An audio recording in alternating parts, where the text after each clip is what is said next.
A good LEGO set is a lot like a magic trick. The challenge for the designer is to keep the audience distracted long enough that they're awed and amazed when everything comes together. There is nothing quite like the aha moment, when things fall into place and a LEGO build suddenly starts to make sense. The challenge with a set like 10289 Bird of Paradise is that the aha moment can only happen once. While the first LEGO flower set, 10280 Flower Bouquet, features many different leaves and petals, Bird of Paradise is a lot less varied. What's interesting in putting this set together is how the designers have used every trick in the book to distract the builder so that you don't notice how much you're repeating yourself. Some distractions are flashy and sparkly.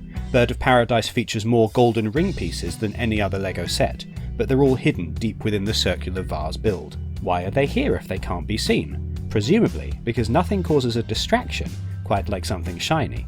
They serve to break up the building of the 8 near-identical vase sections, helping to add a little extra excitement to the early stages of the build. Personally, I plan to crack this thing open, nick all the rings out and add them to LEGO Green Hill Zone, but that's just me. While the vase itself could have easily become repetitive, both as you build up and out from the centre, the inner workings are put together in such a way that you never have to do the same thing more than once.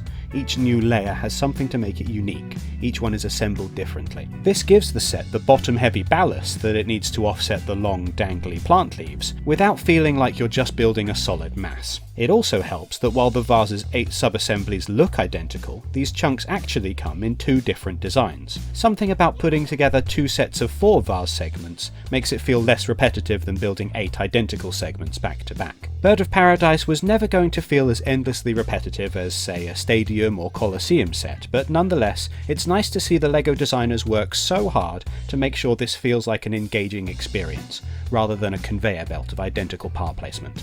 The instructions are kind enough not to make the builder put together all the identical leaves and their many stalks all at once.